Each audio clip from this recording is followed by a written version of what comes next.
So a while back I did a video on the i7-4790 and it performed much better than I expected. It was able to play some of the most demanding titles at over 60 FPS and I realized it might almost be as good as my Zephyrus G15. Now I bought this laptop for about $2,000 3 years ago and it currently goes for about $1,200 on sites like eBay and offerup. The reason I'm making this video is because the desktop is $800 cheaper and if you don't need the mobility of a laptop, a desktop may offer better performance at a lower price point. So today we're going to pit the two against each other and see just how large or small the performance gap really is.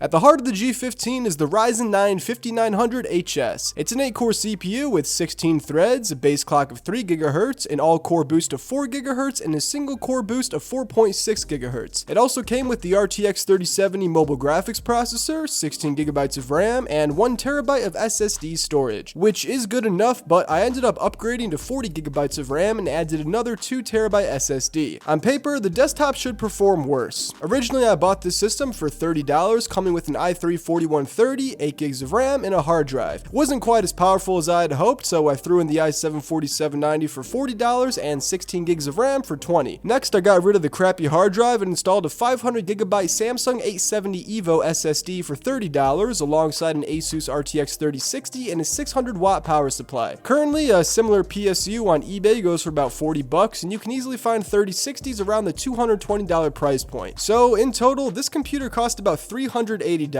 Personally, I bought the G15 because I was going off to college and figured I would need a powerful laptop for class. Turns out, I didn't need to. I've been using my older laptop with the 7th Gen i5 for all my development coursework and it rarely slows down. Honestly, I just wanted to drag race the systems against each other. I paid a lot of money for both of them and wanted to see how well a cheap PC can hold up against an expensive laptop. The first order of business was to run some synthetic tests, starting off with Cinebench. Now, these tests aren't exactly under ideal conditions. The G15 is still my daily driver and it has a lot of programs and applications installed. I didn't really feel like factory resetting my main PC with all my data on it, so I killed any background programs running and got the idle CPU usage down to 2% before running Cinebench R20. Ultimately, it got a score of 4,758. When I first got the laptop, I made a video on it and it scored about 300 points higher, so it's less than it used to be and isn't under ideal conditions, but realistic ones. On the other hand, the 4790 got a score of 1,701, which performed about as expected. Obviously, the Ryzen system won by a landslide, so it was on the 3D mark. Both of these tests performed slightly above the 50th percentile, with the laptop 3070 achieving a score of 9,415 and the desktop 3060 getting 7,553. So that makes this laptop the victor of the first half, and now you'll find out why you can't always rely on synthetic tests for benchmarking. Also, both systems are running Windows 10, and speaking of which, if you're looking for cheap software keys, KeysFan has exactly what you need. Now, January 31st was the last day Microsoft offered the Windows 10 Pro and Home download, but for those who don't want to use Windows 11, Windows 10 license keys are still available from third parties before the operating system is no longer supported. Luckily, KeysFan, the sponsor of this video, is running a sale, and using promo code GT50 in your cart saves you 50% on Windows 10 or 11 activation keys. They also have a sale on Microsoft Office keys, and using promo code GT62 will save you 62%. The website also fully supports refunds and has great customer service, and if a key you purchase is invalid, your money can be refunded. The license you buy is also for a lifetime activation, and the key remains valid if the memory or hard drive is formatted or replaced, and is only invalid when the motherboard is changed. So check it out, you're bound to find something you'll like. I provided links in the description that'll take you directly to their website, and once again, I'd like to thank KeysFan for sponsoring this video. The gaming benchmarks were the backbone of this test. It provides a real-world demonstration of the hardware's capabilities, and gaming performance is what most people are concerned about. We ran all the tests in full screen 1440p without VSync, and the results were pretty close. Yeah, it turns out this $380 desktop PC is generally just as good, if not better, than my expensive laptop. So what does this performance actually look like? Well, in BeamNG Drive on the laptop, I got an average of 74, a minimum of 25, and 1% lows of 46. On the desktop, I got an average of 89, a minimum of 46, and 1% lows of 76. I did this test with the normal settings, and the average frame rate on the 4790 was about 20% higher. This was the first test I I ran, and at this point I realized this hack job desktop might just outperform my gaming laptop. GTA 5 was up next with the very high settings where the laptop got an average of 75, a minimum of 32, and 1% lows of 45. Similarly, the desktop got an average of 77, a minimum of 36, and 1% lows of 56. The average frame rates were pretty close to each other and felt like a near identical experience, but the 1% lows and the minimum frame rate on the desktop were significantly higher, so once again, it's a win for the 4790. Counter-Strike 2 was up next and was the first game in which the laptop outperformed the desktop with an average of 122, a minimum of 29, and 1% lows of 73. The desktop got an average of only 102 FPS with a minimum of 32 and 1% lows of 50, both with the high preset and balanced FSR. I also want to mention that when I recorded this gameplay, I did so externally using the other system, so the additional load from running recording software shouldn't be a factor when considering performance. Far Cry 4 is a bit of an older game, and with the high preset, the results were sort of a mixed bag. The laptop got an average of 78 with a minimum of 37 and 1% lows of 54. The desktop had a higher average frame rate with 93, but a lower minimum and 1% lows figure of 29 and 35 respectively. So the laptop was more consistent and was a little more stable, but the desktop was able to achieve a higher average. I don't know what to make of this one, they both felt pretty similar, so let me know what you think in the comments below. With the high preset, BattleBit also demonstrated the desktop's instability. The laptop got an average of 98, a minimum of 67, and 1% lows of 79. Once again, the desktop got a higher average with 154, but a lower minimum frame rate of 57 and 1% lows of 114. For both of these tests, I ran the game on a 254 player server and tried to keep them as identical as possible. Next was Rocket League with the high quality preset. The laptop got an average of 169 with a minimum of 25 and 1% lows of 64. The desktop beat it in every aspect. Got an average of 205, a minimum of 32, and 1% lows of 92. So far, not looking too good for the G15. The last game we tested was PUBG with the high preset. On the laptop, got an average of 143 with a minimum of 18 and 1% lows of 70. On the desktop, it performed significantly worse, with an average of only 78, a minimum of 12, and 1% lows of 19. Both of their minimum frame rates are horrible, and I'm surprised the developers haven't fixed this by now. Yep, the laptop was the clear winner in this test and performed much better. So, what does this prove? Well, overall, the average frame rate for the desktop came to be 114, with the average frame rate of the laptop being 108. The average minimum frame rate of the desktop was also higher, alongside its 1% lows. So technically, the desktop does offer a slightly faster and more stable gaming experience. However, if I factory reset my laptop and gave it a fresh install of Windows, I think it would be able to take the performance lead. Not by much, but I'm sure it would still take it. For the laptop, heat may have potentially played a role in decreasing its performance. In all the games, the GPU stayed cool around 70 to 75 degrees Celsius, but the CPU was anywhere from 70 to 94 degrees Celsius. It got the hottest while running PUBG, but even then didn't seem to be significantly thermal throttling, still sticking around that 4 to 4.4 gigahertz mark. I'm not sure if this played a large part, but I keep up on maintenance for it. I cleaned it out beforehand, and I have a cooler running full blast the entire time. And you know what didn't have an overheating issue? The desktop. Regardless, the point is that I paid $2,000 for a laptop that's basically just as fast as a $380 desktop PC. Don't be like me and buy an expensive laptop for college that's just going to sit in your room. Unless you know for a fact that you're going to need high performance computing wherever you go, it is not worth the money. And don't even get me started on MacBooks. I will never understand Mac users. Anyways, I hope you enjoyed the video. Consider leaving a like or subscribing because it genuinely helps me out. If you want to join the community, there's a link to the official JaneDike Discord server in the description, and if you want to check out janedike.com, that'd help out the channel a lot. If you have any questions or related comments, then leave them below and I'll be sure to respond to them.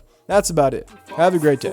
Bye. Boss, you better think past it. Them use that to keep we at a distance. Imagine a unity for instance. A music rage against the resistance. What I don't know is why so much evil they're on display. Yeah, but what I do know, them can't lock me out of the race.